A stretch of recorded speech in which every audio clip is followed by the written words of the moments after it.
pastors and ministries that I know of that I had to stop talking because they were too hard-headed and cursing Israel. But why is it that God still uses Israel, his nation, his people, to declare prophecy is here, prophecy is developing? Tell me more about that. Yeah, Israel is the focus of all Bible prophecy. Israel is the center of everything God is doing around the world. And what happened to the church, Mondo, is that 325 years after the resurrection of Jesus, 325 years, the church, because Jesus said so, was expanding.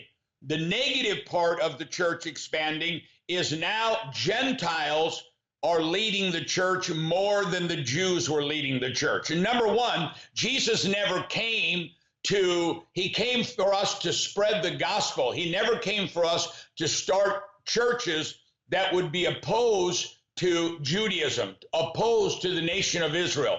So 325 years after the time of Jesus, the Roman Emperor Constantine, which was now, he had his headquarters then, which is now modern day Turkey, he had what's called the Council of Nicaea.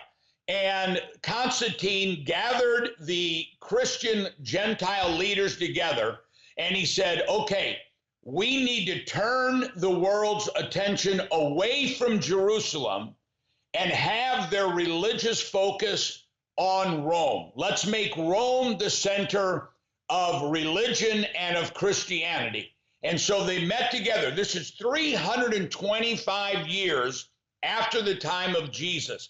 Now, up to this point, there has never been, for 325 years, anything in the Apostles' Creed, in the Didache, that nothing in Christianity blamed the Jews for killing Jesus. Everything was Rome did this. Yeah, there was a couple corrupt Jews, but Rome did this, not the Jewish people. The Jewish people, they arrested Jesus at night lest there be a riot.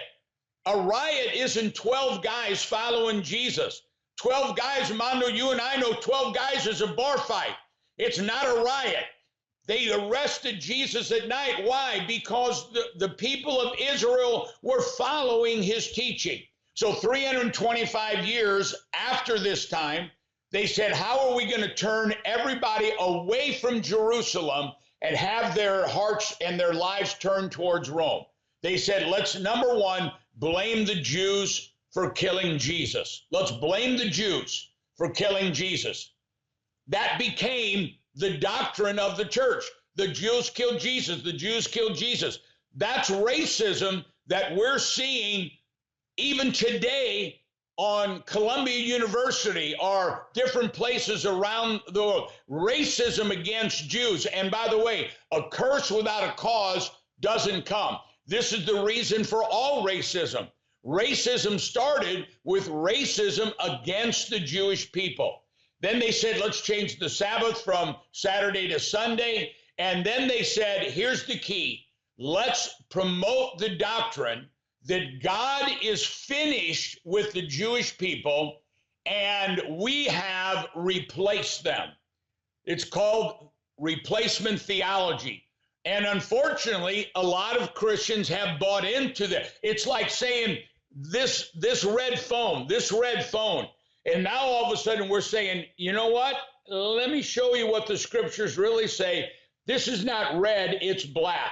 And so a lot of Christians still believe, and a lot of leaders still believe that God is finished with the Jewish people. God is finished with Israel. But we look at what Paul said in Romans. He said to the church, you're not the root. They are the root. Abraham, Isaac, and Jacob. We're the wild branch that has been grafted into them.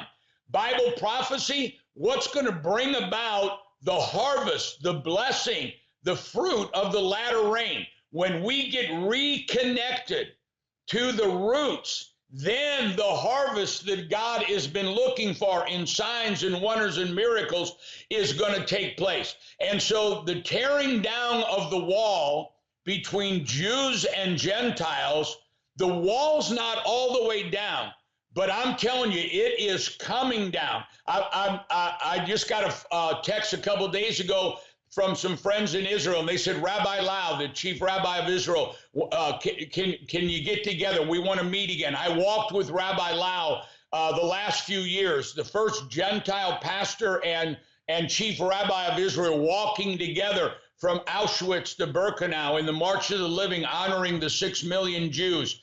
And then you look at, Mondo, you look at when President Trump said that we're going to own Gaza. You're looking at Gaza, the land of Gaza, coming out of the hands of terrorists and back into the hands of Israel and the Jewish people and America. And you look at the Abraham Accords, and I don't know how much time we have, but I really think that this is, and I've got a theory. I've got a theory what's going to happen over there. I believe I'm right, and it's going to prophetically fulfill Israel becoming such a center to the world. Wow. And it's going to bring peace. It's going to make Israel such a center, an important center, and bring such prosperity to Israel. What